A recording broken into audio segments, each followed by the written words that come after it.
One Marvelous Scene is a playlist created by Nando V Movies, and it started as a collaboration project released on April 22nd.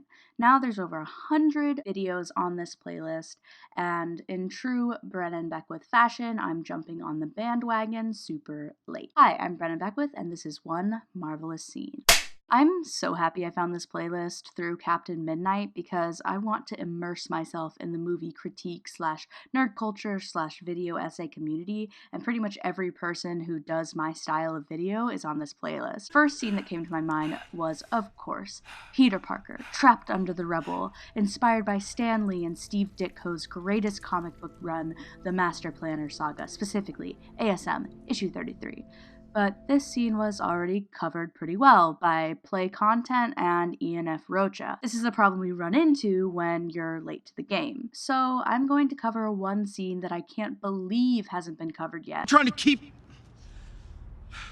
trying to keep you from tearing the Avengers apart. You did that when you signed. All right, we're done.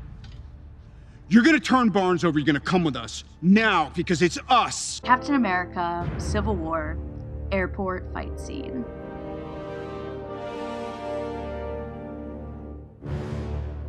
Now, I can't cover everything in this intricate, multifaceted 20-minute scene. It's longer than this video. It took the Russos 2 years to develop it.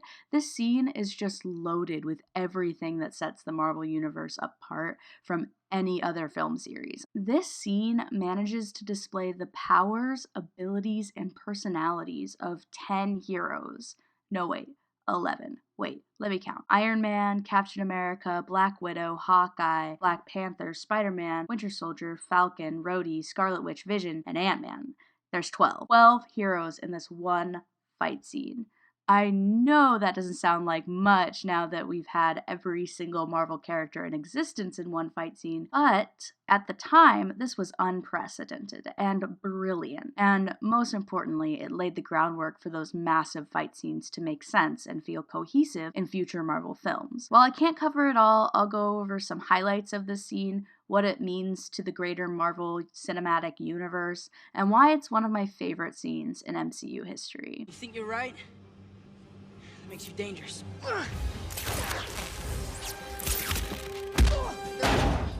He is introduced as Underoos! He steals Captain America's shield, which is obviously full of its own metaphors and implications. He fights two of the most well-known heroes from the MCU and kind of wins, while also being funny as hell. Guys, look, I'd love to keep this up, but I've only got one job here today, and I gotta impress Mr. Stark, so I'm really sorry. What? Also, look at Bucky's face when he realizes someone can stop his metal arm with their bare hand. You have a metal arm? And now, look at his face when he realizes that that someone is like 12. Awesome, dude! Spider-Man gets a swear. Holy shit! He goes head-to-head with Captain freaking America and not only survives, but even gets in a few punches, and who doesn't fall apart at... You got hard, kid. Where you from? Queens? Brooklyn.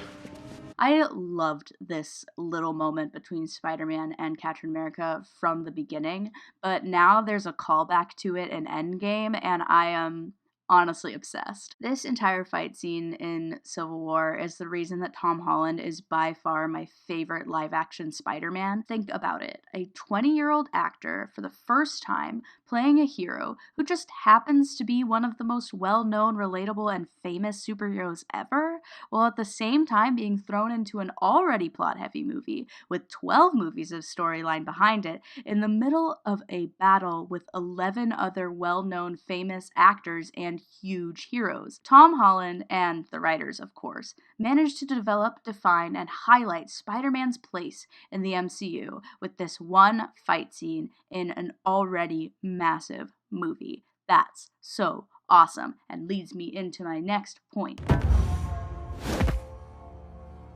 Captain.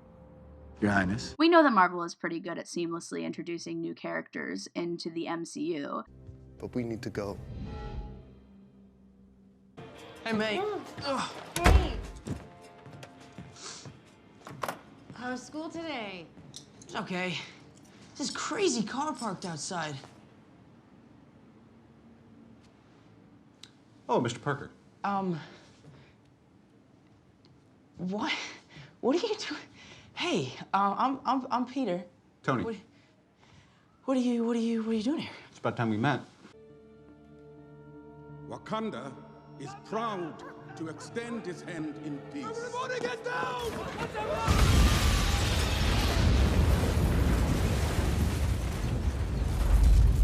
Working in Spider-Man and Black Panther's origin story, the Marvel production team managed to seamlessly introduce two brand new characters to the MCU with less than 20 minutes of screen time each. Both Black Panther and Spider-Man stand out in this film that they could so easily have been lost in, and they are introduced naturally, fluidly, and organically, almost as if they were part of the world the whole time.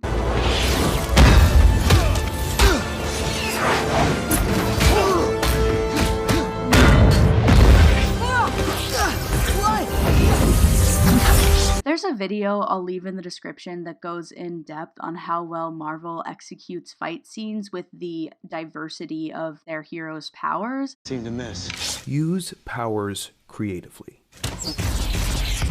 But this particular fight scene is a great example of that. Marvel is blessed with heroes that have such unique fighting styles that no matter how you throw them together, it's entertaining. We have the punching and the kicking, but we also have growing, shrinking, flying, swinging, jumping, scratching, arrows, red wing, cars, planes, lasers, tasers, teleporting? And whatever Scarlet Witch does. What I'm trying to say is it's not one thing for too long. The uniqueness of style in every character is what makes a 20-minute fight scene with 12 characters so fucking awesome to watch. I got him.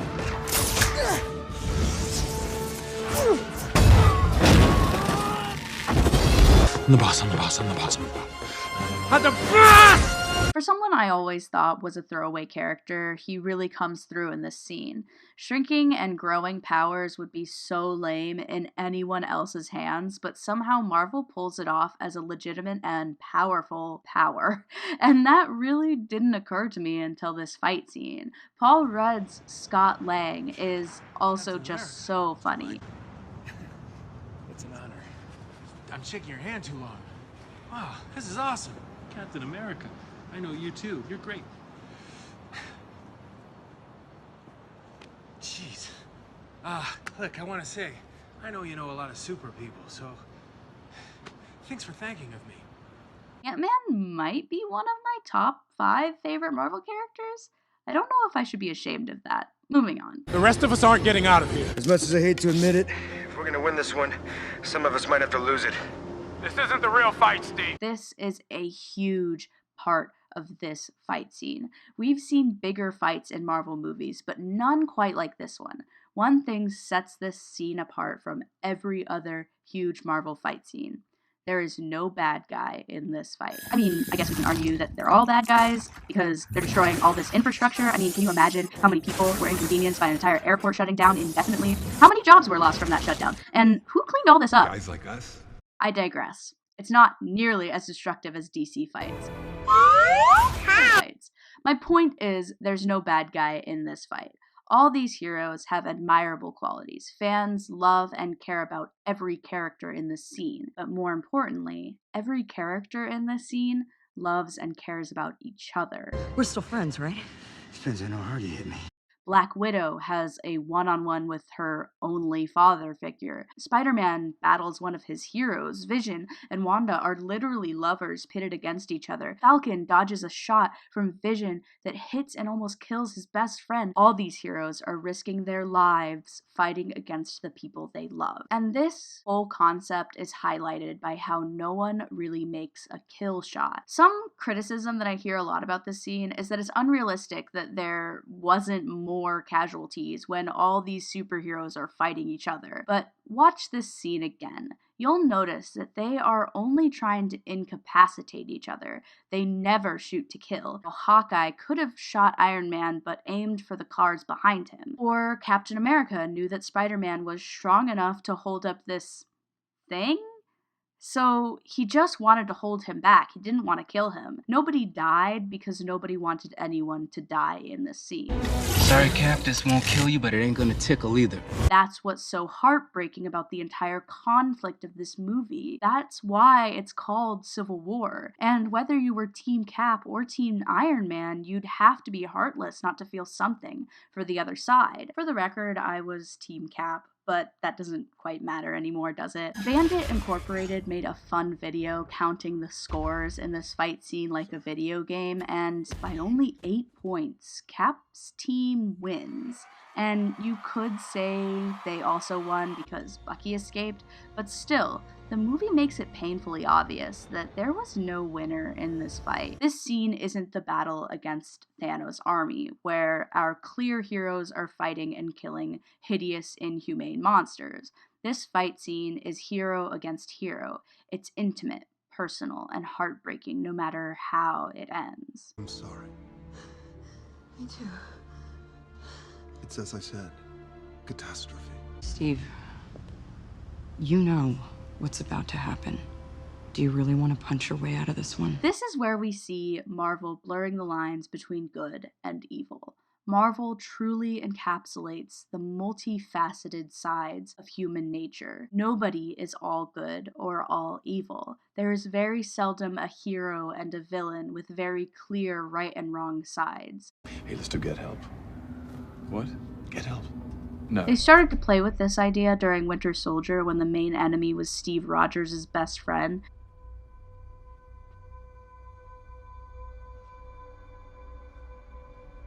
Bucky? Who the hell is Bucky? This multifaceted battle between right in one way and right in another way never fully came to fruition until this movie, and it manifested itself in this airport battle scene. This is a level of conflict that is rarely portrayed in superhero movies. Only a franchise like Marvel, who had 12 movies worth of good versus evil story development behind them, could pull off such an intricate, fluid, and dynamic scene while managing to truly showcase the individuality of each character, display all their cool powers, and be funny at the same time, without feeling clunky, crowded, or losing the cinematic edge. One might even say this was a practice round for larger fight scenes with more characters in future films. Marvel continues to blur the lines between the good guys and the bad guys. I mean, they gave the baddest bad guy his own movie. Yes.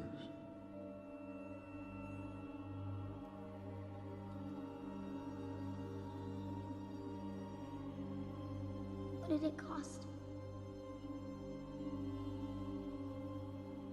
Everything. My point is, this fight is so important to the intricate, emotional building blocks of the Marvel Universe we know today.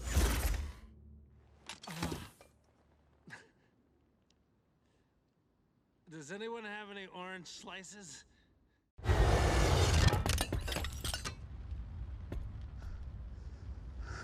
Kid, you all right? Whoa. Stay aside. Guess who? Hi. Clearly, there is way more to talk about in this airport scene. Every minute of this fight could be analyzed to hell, not to mention what happens directly after the fight, like this father-son moment with Tony and Peter, Vision going to check on Wanda, Black Widow still taking care of Steve even though they're on opposite sides, and this amazing scene that really drives home the friend versus friend theme. War Machine falling helplessly with both Falcon and Iron Man chasing to save him. Two people on opposite sides trying to save the same friend. Sorry. And that's what makes Civil War's airport fight scene one marvelous scene. Damn, Marvel is so fucking good. We're blessed, truly. My channel should talk about it more. Finally, I want to direct you to some of the great videos and channels also in this playlist. Two more takes its place by Illegal Pancakes, I Want the Throne by Imagine Only Productions, Full-Powered Thor by Jay Wolf, and Captain's Orders by That Makes Sense to Me. And of course, check out the rest of the One Marvelous Scene playlist. And if you're new here, check out my channel. I make nerd culture content, mainly about Marvel superheroes. You're done. Mrs. Stark, wait! I'm not done. I'm not. Yeah, I'm done.